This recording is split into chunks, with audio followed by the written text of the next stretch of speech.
It is the Monday edition of the Angela Ray Show. I hope that you all had a great weekend. As you get on the broadcast tonight, as always, make sure that you chime into the comments. Let me know where you are watching from tonight. To all of you who will be catching us on the replay, I hope that you enjoy this. It is Monday, and we kick off a new series tonight entitled Sports Talk. All of this week, I'll be talking to athletes about their experiences both on and off the court, the field, the track, you name it. So I'm looking forward to having these conversations this week. And we start off tonight with a former NFL player. And so I thought a perfect ray of motivation moment for tonight is ray of motivation number 35, which is celebrate on your drive to the end zone because a touchdown only lasts a few seconds. So if you are a football fan like I am, you know that when you're watching a football game, there is excitement on both teams, both offense and defense, all the way down the field.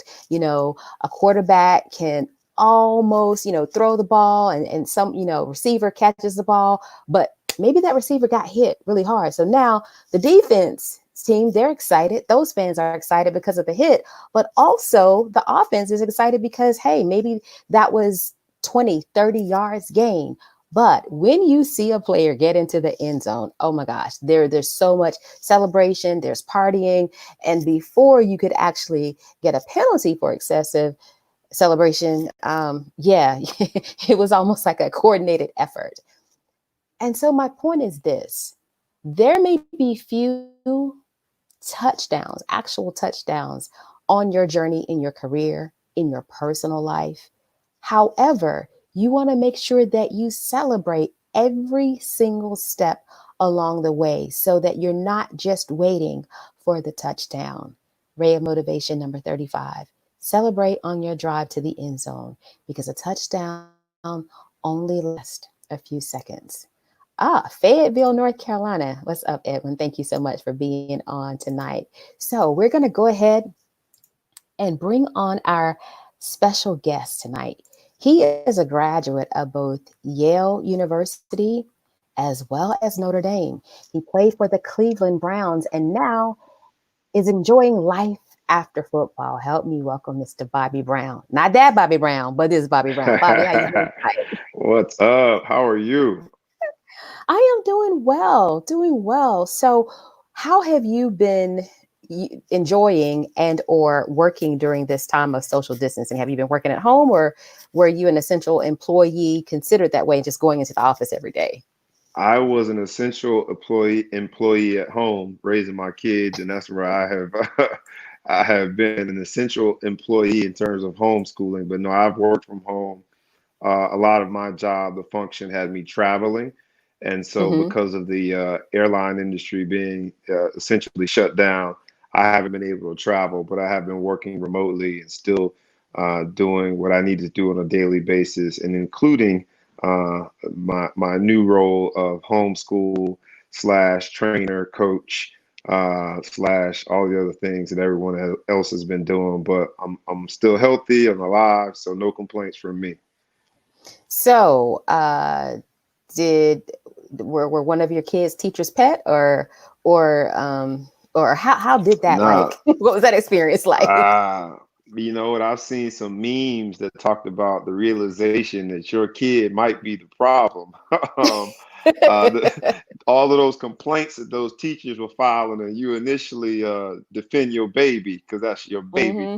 You realize that the teacher might have been very accurate about some of the challenges, but we worked through it. You know, I have a 7 and a 9 year old, and I have to constantly remind myself that they too are going through a pandemic, and not to mention all of the craziness suggested, or happening around the world around race issues. And so my kids see it, and I've got to be tolerant of their emotional up and down roller coaster moments. But I'm having fun nonetheless.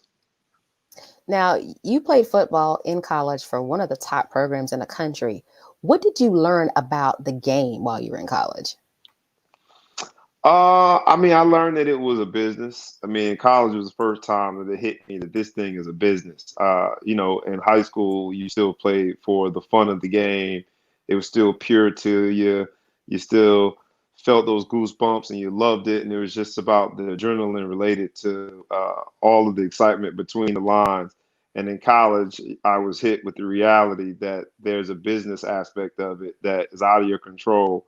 And so it taught me how to be able to separate the two, to be able to navigate the business of college football while also never forgetting the love of the game. Because if you're going out there risking all your limbs and potentially even your life in the most drastic situations, you better have fun while you're between those lines. So I think that was the number one lesson, that this is a business. So make sure that you understand it as such.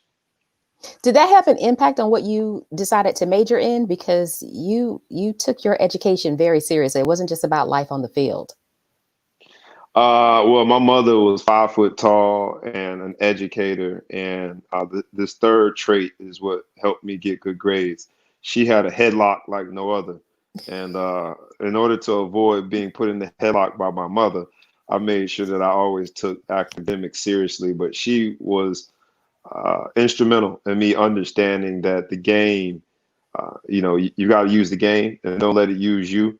And so I knew going into, my freshman year at Notre Dame that I was going to engage academically and was able to maintain that level of intensity from an academic standpoint. And it has allowed me to have so many options post football. So um, sometimes you just back into some good decisions. I was just afraid of a headlock as a 17, 18-year-old kid, but it allowed me to have a life that it has been filled with options as an adult.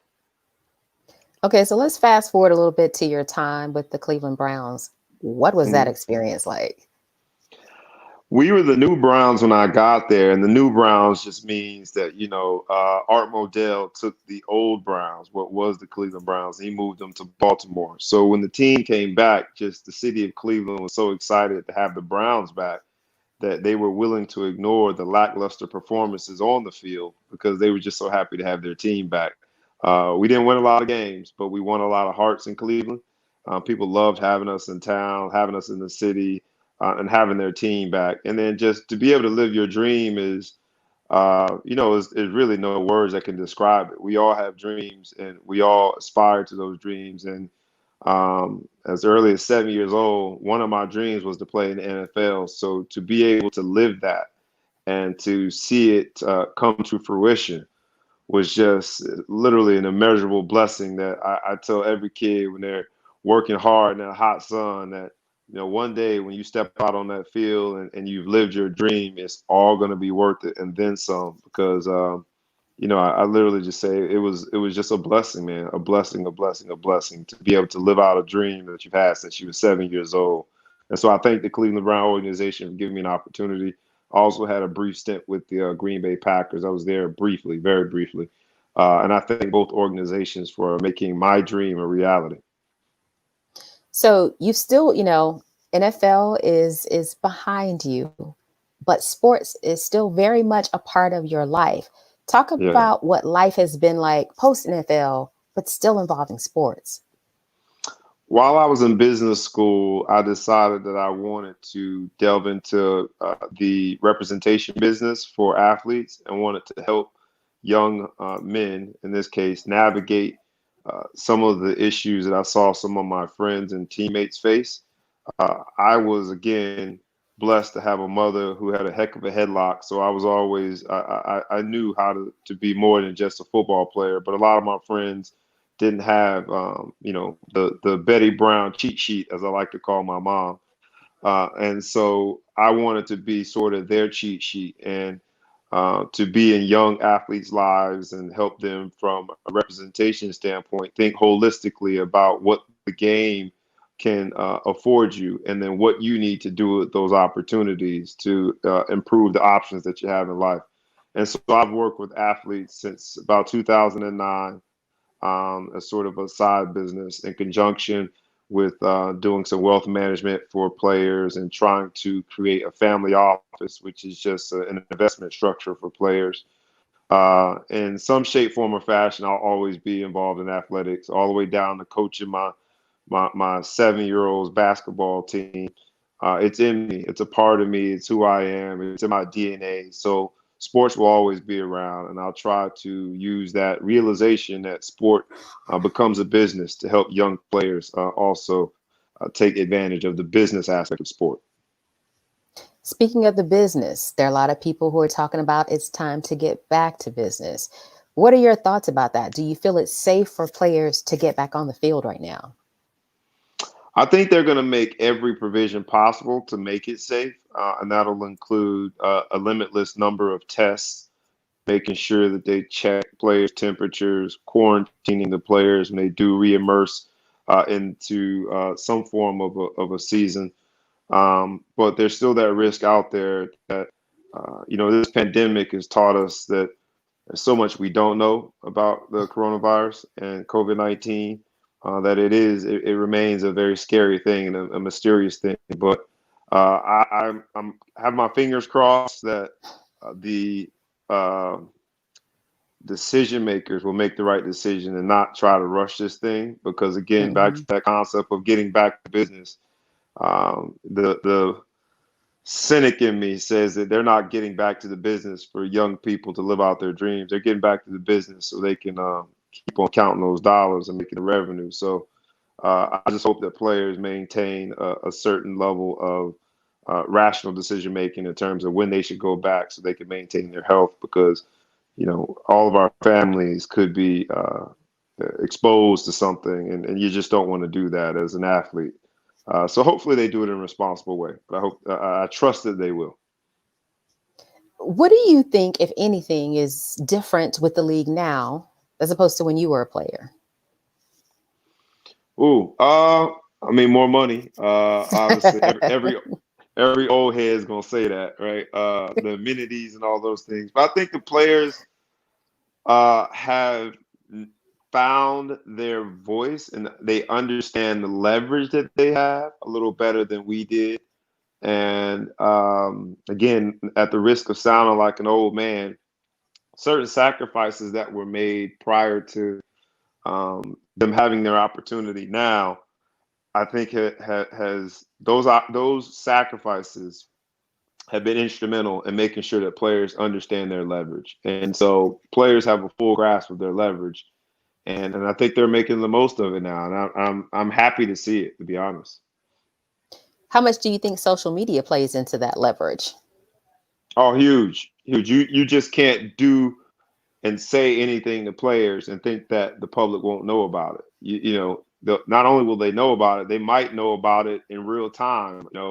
uh, I, you know, I mean, my man AB with the Steelers doing a live video in the Steelers locker room just shows you just how these players have within their hands and their smartphones a lot of power. So social media has a lot to do with it, and it gives the players a voice. It gives them a connection to the fans directly that doesn't have to go through the team and whatever their PR strategy might be. The athlete can go directly to the consumer, to the fan, when that gives them a lot of power.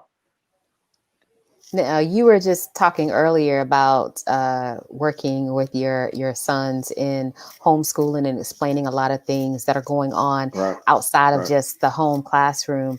Of course, right now, the world knows the name George Floyd, and there are Black Lives right. movements all around the world. How do you think that plays into what the player's voice is today? Again, I think all the players understanding their leverage Hmm. and being motivated now to be a part of the social activist movement. Whereas, again, I'm sounding old, but back in my day, it was looked at as a, a no-go, a non-starter. You're here to play football. That's all you're here to do. And that message was expressed loud and clear from the front office. And it was embraced by each front office, each team in the NFL, each locker room, every player just understood that we're fungible and they can replace us tomorrow. And we proceeded with caution because of that reality. Now, with players again having the ability to go directly to the consumer, the fan, and uh, finding power in being a part of the social activist movements, whether it be Black Lives Matter, the Me Too movement, just having power and being able to speak and own their platforms is amazing. It's powerful to watch. I tear up sometimes just to see that these players are taking on that responsibility and shaking up um, that whole org structure in the sense that yeah, you're the owner or whatever the case might be, but I'm the owner of my brand and I'm the owner of things deeper than just my athleticism. And I really love seeing as an old head, it's fun to watch these young players roll up their sleeves and take action. Now, which I don't know, you may be biased in this, but which league do you think is taking the lead in this present social activism? Do you think it's the NFL? Do you think it's Major League Baseball, the NBA, some of our It's other the fine NBA. sports? It's I the think it's NBA. the Okay. NBA. I think Okay. it's the NBA. They got it right. NBA got it right, and maybe it's because there are no impediments. You see the player, you see his face. They're the tallest people walking around the face of Earth, so you always can recognize an NBA player. Um, but I think that's just the sort of the tip of the iceberg. Adam Silver, I think, got it right. He understood that his players were the absolute end all be all when it comes to the assets of the NBA. It's about the players. And because Adam Silver got it right, they always say attitude reflects leadership. The rest of the NBA, I think, has approached it right, and their attitude and their approach to their players is a reflection of leadership. And hats off to Adam Silver, and the NBA's got it right. And the ability for these 6'9", billboards essentially walking around and owning their own brand and doing so now on social media with social activism as well. Again, it just makes me proud, and I'm eager and anxious for the NFL to catch up, but I think the NBA is the one that got it right. Okay. We got a question from one of our very loyal viewers. Hmm. Can you see that on the screen? I can. You see, I got my Okay. glasses on. Again, old head. I got the Well, no, glasses I know on. it's you're on your phone, and so sometimes the questions appear very small when you're using your phone. No worries. Opinion of theirs. I think they should do both. You can focus on playing like we can. The question was, I don't know if I'm assuming your viewers can see it, but They essentially, did. okay. I think that they should do both. We can chew gum and walk at the same time, walk and chew gum at the same time. The reciprocal works too. We can focus on the sport while also understanding that we're more than just athletes. LeBron's ability to say what he has said in recent history and his ability to be the most dominant player in the NBA. Um, Not the greatest of all times, because that's somebody else, in my opinion, but to be the most dominant player in the NBA while saying all the things that he said, they are not mutually exclusive. He's able to do it. I think as long as you um, choose the place and the time to make it constructive. Whereas there's going to be a place and a time where LeBron's got to make jump shots. Um, I think he has balanced it very well, and other players have replicated that, trying to duplicate a similar balance, and they're doing it very well. And again, I'm proud of them. I'm proud of them because uh, communities, kids, even businesses, they all look up to athletes. And so to see them using their platform for good and for real change is nothing less than remarkable. And I'm impressed. I'm very proud of these young athletes understanding their obligation and taking it in full stride and owning it and not shying away from it whatsoever. You just mentioned how much kids and so many people look up to athletes, and one of my favorite NBA players, Sir Charles Barkley. For a long time, I for a long time, Charles said, "I am not a role model. I am have not a a role job. model. I'm not Right. a role model." Do Right. you think Infamous at this words. point, particularly with social media and the public having such direct access to athletes, do you think that athletes should be not just should be considered role models, but do you think that they should accept that responsibility, or is the responsibility just to play and do what do whatever they feel is necessary. Whether you accept it or not, it's there. People are going to look up to you as a role model. We could talk ad nauseum about whether or not they should, because Charles Barkley's famous quote was also, he was saying that there's got to be accountability in the home and parents have to take ownership.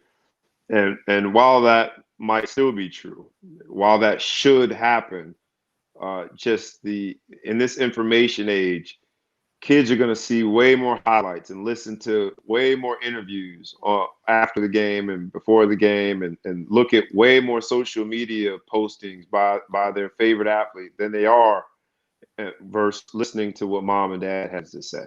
It's just it is what it is. So I think players should absolutely enjoy and embrace the moment and the opportunity to be a role model, because it doesn't last long.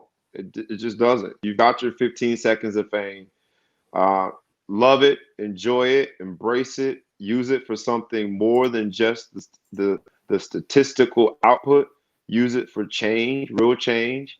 And I think they should own that responsibility to be a role model, and hit it full stride.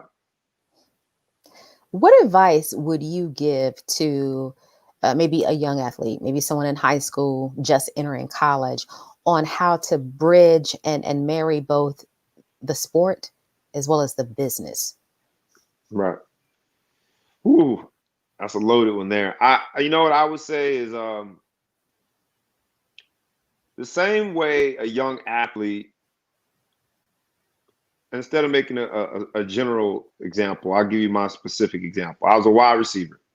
So for me, I would watch everything that my favorite wide receiver did in terms of his technique, how he got off the line, how he ran his routes, how he caught the ball. My favorite receiver was Michael Irvin. I would encourage a young athlete to do that as well. Like, look and see who your favorite athlete that plays your position, watch what they do, and then take one extra step. That particular player, Michael Irvin, played for the Dallas Cowboys. So also pay attention to the business moves of Jerry Jones. Look at the owner. Look and see what are the decisions that the owner is making. Understand certain things that are purely business, just like you are studying and analyzing the things that are purely athletic.